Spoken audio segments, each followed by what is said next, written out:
प्रभू येशू ख्रिस्ताच्या मधुर नावात आपणा सर्वांस सलाम. उपासना कार्यक्रमामध्ये आपले हार्दिक स्वागत. प्रियांनो, परमेश्वराने एक मोठे वरदान आम्हाला दिले आहे, ते म्हणजे आमचे डोळे.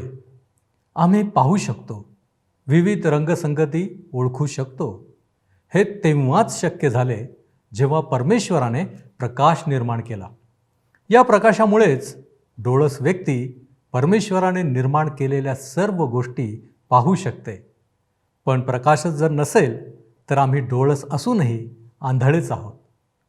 आजच्या अध्ययनात सुरुवातीला आम्ही जीवन आणि प्रकाश याबद्दल पाहणार आहोत. येशूच्या ठायी जीवन होते आणि ते मानवाच्या ठायी प्रकाशाचे होते. पापामुळे भ्रष्ट झालेला मनुष्य आत्मिक अंधारात गुरफटला गेला. ही खेदाची गोष्ट आहे की मानवाने प्रकाश म्हणजेच येशूला ओळखले नाही, येशूचा स्वीकार केला नाही. खरे तर आम्ही स्वतःला त्याच्या हाती सोपवून दिले पाहिजे. अध्ययनात पुढे आम्हाला बाप्तिस्मा करणारा योहान याच्याविषयी पाहायला मिळते. योहानाने स्वतःला येशूपेक्षा कधीही मोठे केले नाही. आजच्या जगात अनेक लोक आहेत जे धडपड करतात की तेच इतरांपेक्षा वरचढ असावेत आणि अशी एकही संधी ते सोडत नाहीत. अगदी याच्या उलट बाप्तिस्मा करणारा योहान आम्हाला शिकवण देतो. तो स्वतःला देवाची वाणी म्हणवितो. आम्ही सुद्धा ख्रिस्ताची वाणी आहोत. आम्ही ख्रिस्ताचे गौरव प्रगट केले पाहिजे. काय आम्ही ख्रिस्ताला ओळखतो? असे म्हटले आहे की परमेश्वर किती चांगला आहे याचा अनुभव घेऊन पहा. असंही म्हटले आहे, ज्याने ख्रिस्ताला पाहिले त्याने देवाला पाहिले आहे. आम्हाला ख्रिस्ताकडेच आले पाहिजे. आजच्या अध्ययनातून त्या ख्रिस्ताला पाहण्याचा, जाणण्याचा प्रयत्न करूया. तर मग चला प्रियांनो, आपण आजच्या अध्ययनाची सुरुवात करूया. श्रोत्यांनो, आज आम्ही योहानाचे शुभवर्तमान ह्याच्या पहिल्या अध्यायाच्या 4 पासून पुढच्या वचनांवर विचार करणार आहोत. जर आपणाजवळ नवीन करार आहे तर अवश्य उघडा. योहानाचे शुभवर्तमान पहिला अध्याय 4 पासून पुढची वचने. आम्ही पाहिलं होतं श्रोत्यांनो की प्रारंभी शब्द होता आणि शब्द देवासह होता आणि शब्द देव होता. तोच प्रारंभी देवासह होता. सर्व काही त्याच्याद्वारे झाले आणि जे काही झाले ते त्याच्या वाचून झाले नाही. हा शब्द म्हणजे प्रभू येशू ख्रिस्त.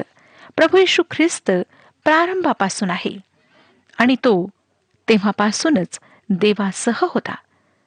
हा शब्द स्वतः देव आहे. आता आपण 4थ्या वचनात वाचूया. त्याच्या ठायी जीवन होते व ते जीवन मनुष्य मात्राचा प्रकाश होते. आता आमचा सामना दुसऱ्या काही गोष्टींशी होत आहे. जगातल्या अगदी सर्वसाधारण गोष्टी, प्रकाश आणि जीवन. मूळ भाषेत झू आणि फॉस हे 2 शब्द आहेत.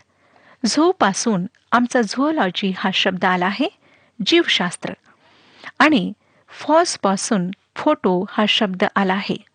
ह्या 2 गोष्टी अर्थात जीवन आणि प्रकाश इतक्या साधारण आहेत की त्यांना आम्ही फार सहजपणे घेतो. जीवन आम्हाला सगळीकडे आढळते. पावलोपावली आम्हाला सगळीकडे जीवन आढळते. परंतु काय आपण ह्याचे स्पष्टीकरण देऊ शकता? दुसरी एक साधारण गोष्ट म्हणजे प्रकाश. प्रकाश काय आहे? प्रकाश खरोखर काही आहे किंवा तो फक्त लहरी आहे? ही एक विचार करण्यासारखी गोष्ट आहे. कारण श्रोत्यांनो, प्रकाशाचे जे किरण आहेत ते वस्तूला पार करून जाऊ शकतात. आपणाला माहीतच आहे की विशिष्ट प्रकारचा प्रकाश, जरी ती एखादी वस्तू त्या प्रकाश लहरींना थांबवू शकते, तरी त्यातून आरपार जातो. मग हा प्रकाश आहे तरी काय? लक्षात घ्या श्रोत्यांनो की आपण अशा गोष्टींना हाताळीत आहोत ज्या आधारभूत आहेत.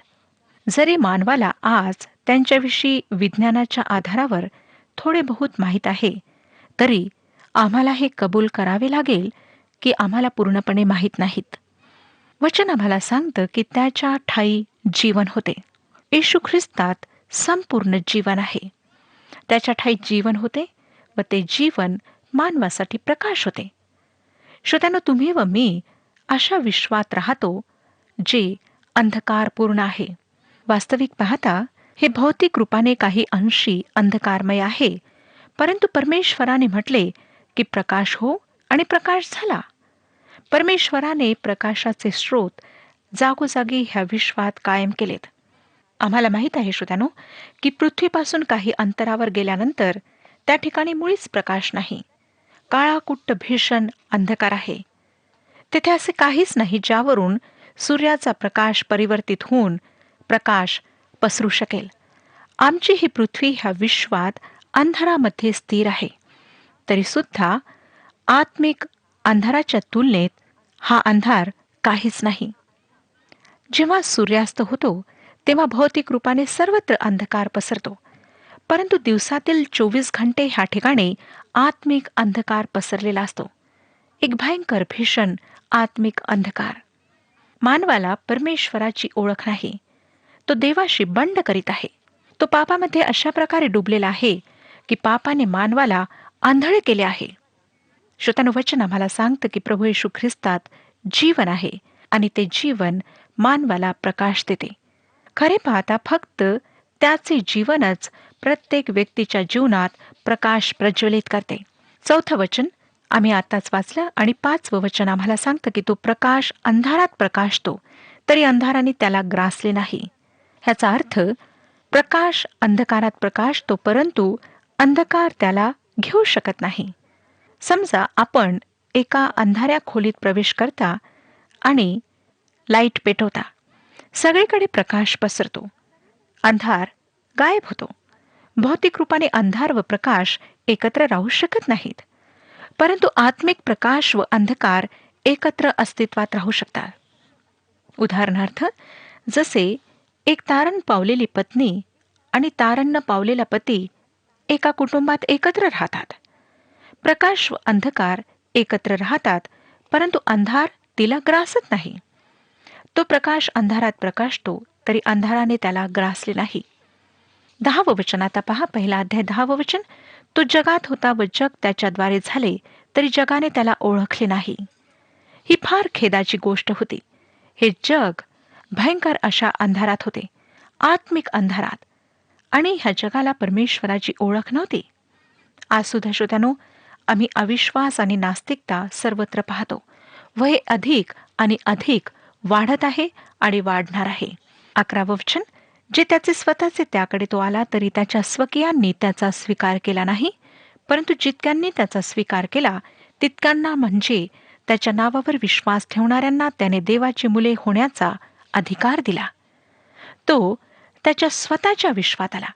ह्या विश्वाचा निर्माण करता तोच आहे. परंतु श्रोत्यानो, वचन आम्हाला सांगतं की त्याच्या स्वकीयांनी त्याचा स्वीकार केला नाही. त्याने त्यांना देवाची लेकरे होण्याचा अधिकार दिला. हे त्याच्या नावावर विश्वास करणाऱ्यांसाठी आहे. आपण त्याच्या बाजूला उभे राहून असे म्हणू शकत नाही की मी त्याच्यावर विश्वास ठेवतो. आपणाला स्वतःला पूर्णपणे त्याच्या हातात द्यायचे आहे. ज्या प्रकारे श्रोत्यानो, एखाद्या खुर्चीच्या जवळ उभे राहून आपण असे म्हणू शकत नाही, ही खुर्ची माझा पूर्ण भार सांभाळत आहे. जोपर्यंत त्या खुर्चीवर आपण बसणार नाही, आपला संपूर्ण भार त्यावर टाकणार नाही, तोपर्यंत अशा प्रकारे आपण म्हणू शकत नाही. आता जेव्हा आपण म्हणता की आम्ही ख्रिस्तावर विश्वास ठेवला आहे, तर आपणाला स्वतःला पूर्णपणे त्याच्या हातात द्यायचे आहे. प्रश्न हा उठतो की काय आपण त्यावर विश्वास ठेवला आहे? त्यावर आपला भरोसा आहे? काय आपण म्हणू शकता की तो माझा तारणारा, माझे सर्व काही आहे आणि मी त्याच्यावर पूर्णपणे विसंबून आहे? श्रोत्यानो, हा प्रश्न मी आपणाला विचारत आहे. काय आज ख्रिस्त आपला तारणारा आहे? जर तो तारणारा आहे, तर काय आपण पूर्णपणे स्वतःला त्याच्या हातात दिलेले आहे? पुढे आम्हाला आता बाप्तिस्मा करणाऱ्या योहानाची साक्ष वाचायला मिळते. 19वं वचन सांगतं. पहिला अध्याय 19वं वचन. पुढे यहुद्यांनी येरुशलेमहून याजक व लेवी ह्यांना योहानाला आपण कोण आहात असे विचाराव्यास पाठविले, तेव्हाची त्याची साक्ष हीच आहे. बाप्तिस्मा करणाऱ्या योहानाच्या जीवनातली ही पहिली घटना आहे जी योहान आपल्या ह्या शुभवर्तमानात नोंदित आहे. ह्या मनुष्याची सुरुवात कशी झाली ह्याविषयी तो सांगत नाही. लुक्रू शुभवर्तमानामध्ये त्याच्या जन्माविषयी आम्हाला वाचायला मिळते. बप्तिस्मा करणाऱ्या योहानाचा वृत्तांत याजक व लेवी एरुशलेमहून त्याला प्रश्न विचारण्यास येतात, ह्याद्वारे योहान सुरू करीत आहे. त्यांचा प्रश्न होता की आपण कोण आहात? ह्या प्रश्नामध्ये योहानासाठी स्वतःला उंच करण्याची मुभा होती. तो ह्या ठिकाणी स्वतःची प्रशंसा करू शकत होता, स्वतःला उंच दाखवू शकत होता. योहान शुभवर्तमान 3 अध्याय आणि 30व्या वचनामध्ये जेव्हा त्याच्या शिष्यांनी त्याने स्वतःला उंच करावे असा मोह त्याच्यावर आणला, तेव्हा त्याने काय उत्तर दिले? त्याची वृद्धी व्हावी व माझा ऱ्हास व्हावा हे अवश्य आहे. श्रोत्यानो, योहान जरी प्रभू येशूच्या आधी आला, जरी तो लोकांना शिकवण देत होता, जरी तो त्यांचे बाप्तिस्मे करीत होता, तरी त्याने येशूपेक्षा स्वतःला कधीच उंच केले नाही. त्याने म्हटले त्याची वृद्धी व्हावी व माझा ऱ्हास व्हावा हे अवश्य आहे. आज आम्ही जे विश्वासणारे आहोत, त्या आमचे असेच उत्तर आणि आमची अशीच वृत्ती असायला हवी.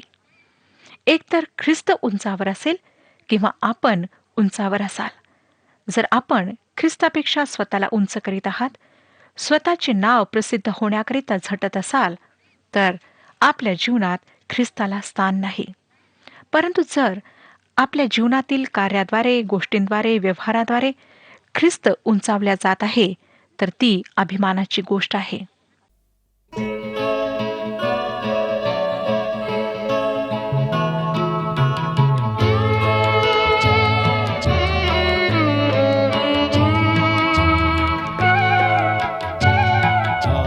जीव तुझ साठीच रे ख्रिस्ता, आता स्वीकारून घे मला. आलो मी तव दारीच रे ख्रिस्ता, आता कवटाळून घे मला. जीव तुझ साठीच रे.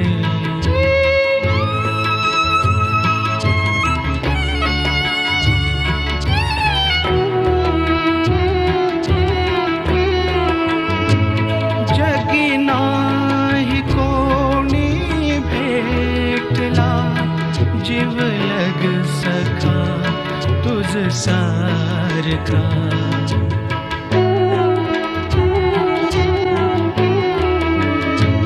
जगी नाही कोणी भेटला, जीवलग सखा तुझ सारखा. भारावने मन जाई रे ख्रिस्ता, बघता निस्वार्थ तव प्रेमा. जीव तुझ साठीच रे.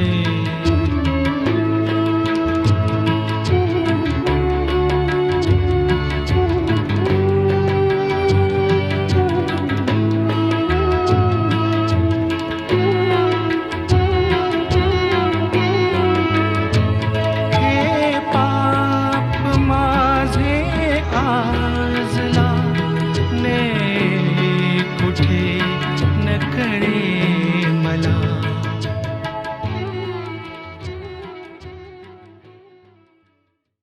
आता धार्मिक पुढाऱ्यांना त्याने काय उत्तर दिले ते आम्हाला वाचायला मिळते. 20वं वचन सांगतं, 1 अध्याय 20वं वचन, त्याने कबूल केले, नाकारले नाही. मी ख्रिस्त नाही असे त्याने कबूल केले. हे लोक फार चतुरपणे त्याच्या समोर म्हणत होते की तो मसीहा असावा. त्यांना मसीहाची आशा होती. परंतु योहान स्पष्ट करतो की तो ख्रिस्त नाही. ते चुकीच्या व्यक्तीकडे पाहत आहेत. कारण प्रभू येशू ख्रिस्त माझ्यानंतर येणार आहे. मी फक्त त्याचा मार्ग सरळ करण्याकरिता आलेलो आहे. 21वं वचन, तेव्हा त्यांनी त्याला विचारले, तर मग आपण कोण आहात? एलिया हा काय? तो म्हणाला, मी नाही. आपण तो संदेष्टा हा काय? त्यावर त्याने नाही असे उत्तर दिले. तो पूर्णपणे सर्व गोष्टींना नाकारीत होता. 22 वचन. ह्यावरून ते त्याला म्हणाले, ज्यांनी आम्हाला पाठविले त्यांना आम्ही उत्तर द्यावे म्हणून आपण कोण आहात हे सांगा. स्वतःविषयी आपले काय म्हणणे आहे ते, तो कोण आहे हे त्याने त्यांना सांगावे म्हणून आग्रह करीत होते. योहान स्वतःची ओळख कशा प्रकारे पटवून देतो पहा. 23 वचन. तो म्हणाला, यशाया संदेष्टाने सांगितल्याप्रमाणे परमेश्वराचा मार्ग नीट करा, असे अरण्यात ओरडणाऱ्याची वाणी मी आहे. लक्षात घ्या की तो वाणी आहे, ख्रिस्त शब्द आहे. योहान वाणी होता. आम्ही सुद्धा ज्यांनी विश्वास ठेवला आहे ते आम्ही ख्रिस्ताची वाणी आहोत. व्यक्तिविशेषपेक्षा जो संदेश द्यायचा आहे तो महत्वाचा आहे. ती वाणी ख्रिस्ताचे गौरव प्रकट करीत होती. किती उच्च स्तरावरचा संदेश तो देतो पहा. तो म्हणतो की परमेश्वराचा मार्ग नीट करा.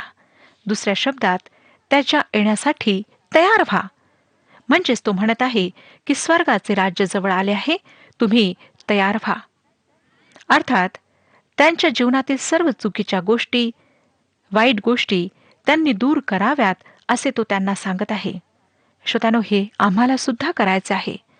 जेव्हा आम्ही असे करतो तेव्हा देवाशी सहभागिता करण्याचा मार्ग आमच्यासाठी उघडा होतो, मोकळा होतो. योहानाचे पहिले पत्र 1 अध्याय आणि 6 वचन सांगतं की त्याच्याबरोबर आपली सहभागिता आहे असे जर आपण म्हणत असलो पण अंधारात चालत असलो तर आपण खोटे बोलतो, सत्याने वागत नाही. तसेच योहानाचे पहिले पत्र 1 अध्याय 8 आणि 9 वचनाप्रमाणे ह्या सर्व गोष्टी पापांची कबुली देऊन आम्ही सरळ करू शकतो.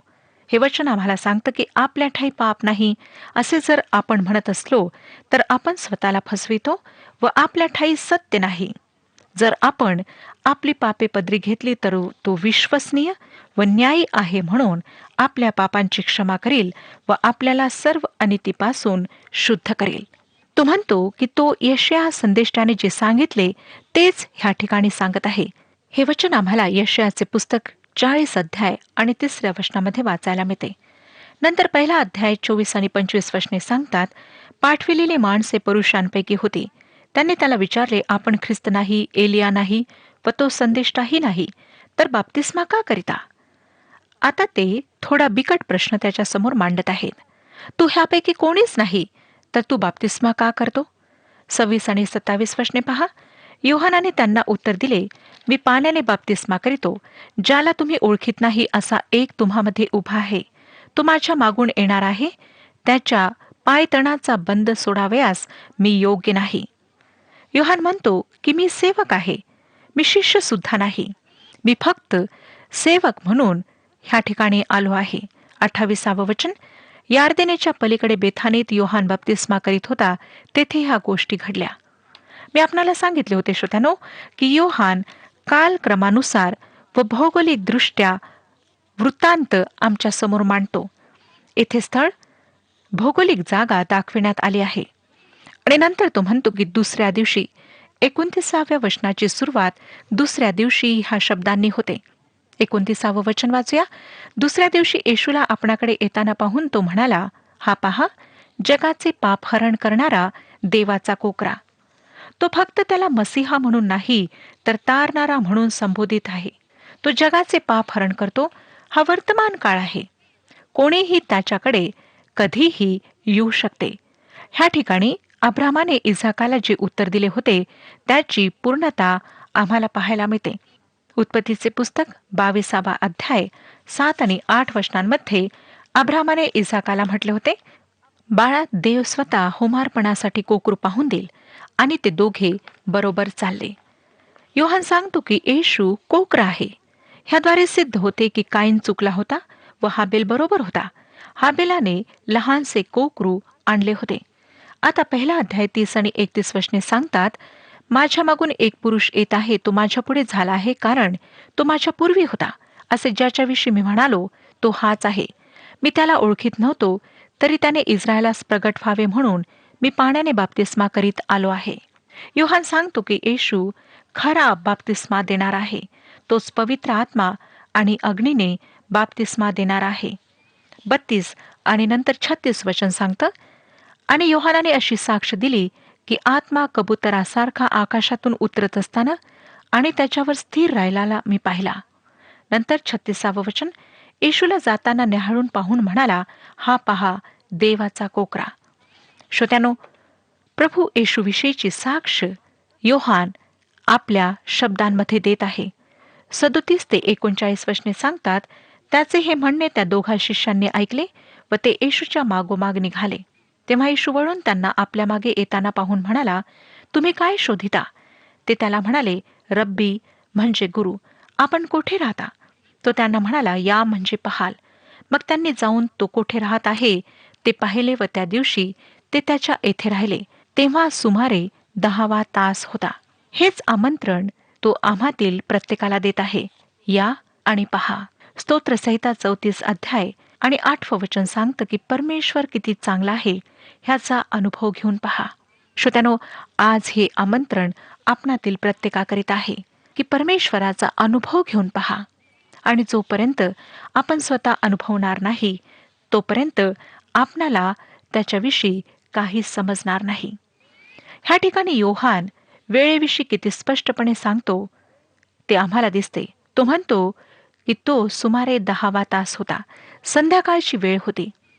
40 ते 42 वचने, योहानाचे म्हणणे ऐकून त्याच्या मागे जे दोघे जण गेले त्यांच्यापैकी एक शिमोन पेत्राचा भाऊ अंद्रिया हा होता. त्याला त्याचा सख्खा भाऊ शिमोन पहिल्याने भेटला. तेव्हा तो त्याला म्हणाला, मशिहा म्हणजे ख्रिस्त आम्हाला सापडला आहे. त्याने त्याला येशूकडे आणले. येशूने त्याच्याकडे न्याहाळून पाहून म्हटले, तू योहानाचा मुलगा शिमोन आहेस. तुला केफा म्हणजे पेत्र किंवा खडक म्हणतील. श्रोत्यानो, हा शिमोन दुर्बळ होता, कमजोर होता. आमच्या प्रभूने म्हटले की तो खडकाप्रमाणे मजबूत होईल. त्यावेळी त्याच्या ह्या बोलण्यावर कोणाचाच विश्वास बसला नसेल. पण पेंटिकॉस्टच्या दिवशी आम्हाला दिसतं की ह्याच पेत्राने उठून पहिला संदेश दिला आणि परिणामस्वरूप 3000 लोक मंडळीत सामील झालेत. 43 आणि 44 वचने, दुसऱ्या दिवशी त्याने गालीलात जाण्याचा बेत केला. तेव्हा फिलिप्प त्याला भेटला. येशूने त्याला म्हटले, माझ्या मागून ये. फिलिप्प हा तर अंद्रिया व पेत्र ह्यांचे नगर बेसैदा येथला होता. बेसैदा हे गालिल समुद्राच्या वरच्या भागात होते. आम्हाला माहीत आहे श्रोत्यानो, पेत्र, अंद्रियास आणि फिलिप्प हे त्याच ठिकाणचे राहणारे होते. ते मासे धरणारे लोक होते. 45 आणि 46 वचने सांगतात, फिलिप्पाला नथनेल भेटल्यावर तो त्याला म्हणाला, ज्याच्याविषयी मोशेने नेमशास्त्रात लिहिले व संदेष्टांनी लिहिले, तो म्हणजे योसेफाचा मुलगा येशू नासरेतकर आम्हाला सापडला आहे. नथनेल त्याला म्हणाला, नासरेथातून काहीतरी उत्तम निघू शकते काय? फिलिप्प त्याला म्हणाला, येऊन पहा. नथनेल जरी ह्या गोष्टीला हसण्यावर नेत आहे तरी फिलिप्प त्याला म्हणतो की ये आणि पहा.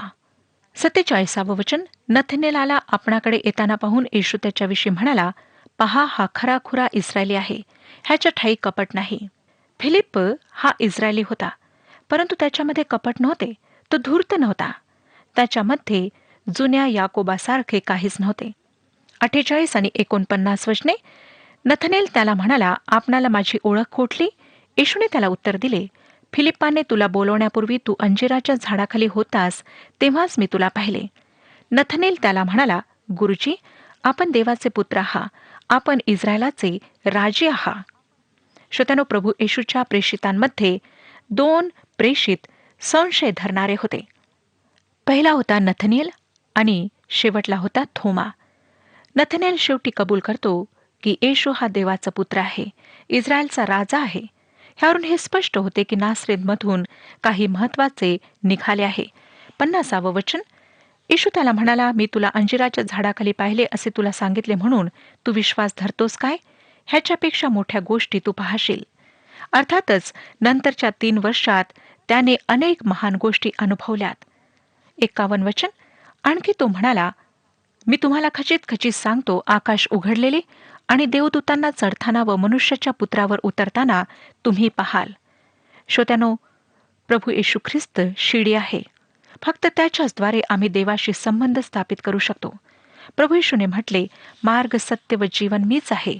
माझ्याद्वारे आल्या वाचून पित्याकडे कोणी येत नाही. तो शिडी आहे, जिच्यावर आपण चढू शकतो ती नाही, परंतु ज्यावर आम्ही भरोसा ठेवू शकतो, ज्यावर विश्वास ठेवून आम्ही विसंबून राहू शकतो, ही फार महत्वाची गोष्ट आहे. अंद्रियास साक्ष देतो की येशू मसीहा आहे. फिलिप साक्ष देतो की येशू जुन्या कराराची पूर्ती आहे. नथनेल साक्ष देतो की येशू देवाचा पुत्र, इस्रायलचा राजा आहे. श्रोत्यानो, आपण येशूला काय समजता? काय तो आपला तारणारा आहे तर फार आनंदाची गोष्ट आहे. परंतु जर नाही, तर आज आपणाजवळ संधी आहे. आपण त्याला आपला तारणारा म्हणून स्वीकारू शकता. परमेश्वर ह्या विषयात आपले मार्गदर्शन करो आणि आपणास आशीर्वाद देऊ. हा कार्यक्रम आपणास आवडला काय? आता आम्हाला एक मिस कॉल करा आणि आपण पुढील विजेता होऊ शकता.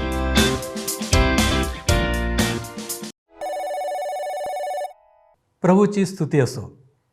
प्रियानो, माझी खात्री आहे की आजचे अध्ययन आपणास आवडले असेल.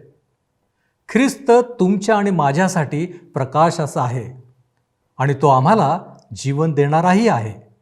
या ख्रिस्ताशी जवळीक साधण्याची गरज आहे. परंतु आमच्या रोजच्या जीवनात आम्हाला इतक्या जबाबदाऱ्या असतात की सर्व काही करत असताना आम्ही आमच्यामध्येच इतके रममाण होतो की 24 तासही आम्हाला कमी पडतात. आमच्या जीवनात केवळ आम्ही आणि आम्हीच असतो.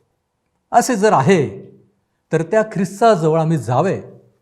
तो प्रकाश आहे, तो जीवन देणारा आहे. या गोष्टींचे महत्त्व आम्हाला समजत नाही आणि याच गोष्टी आम्हाला अधिक जगिक बनवतात. आत्ताच आपण ऐकले आहे की बाप्तिस्मा करणाऱ्या योहानाला ख्रिस्ताची खरी ओळख होती. त्याने ख्रिस्तालाच उंच करण्याचा प्रयत्नही केला. ख्रिस्त सर्वश्रेष्ठ आहे. त्याला तो बहुमान आमच्याही जीवनातून मिळाला पाहिजे. देवापर्यंत पोहोचायचे आहे तर आम्हाला ख्रिस्ताकडे यावेच लागेल. ख्रिस्तच ती शिडी आहे ज्याद्वारे आम्ही देवाशी संपर्क साधू शकतो. काय या गोष्टीची आपणास जाणीव झाली आहे? प्रयत्न करा की जो आमच्या जीवनाचा प्रकाश त्या ख्रिस्ताला आपल्या जीवनात प्रथम स्थान द्यायला पाहिजे. त्याच्यावरचा आपला विश्वास दृढ करायला पाहिजे. आम्ही आपले जीवन त्याच्या हातात सुपूर्त करा. यावेळेस आपण प्रार्थना करू.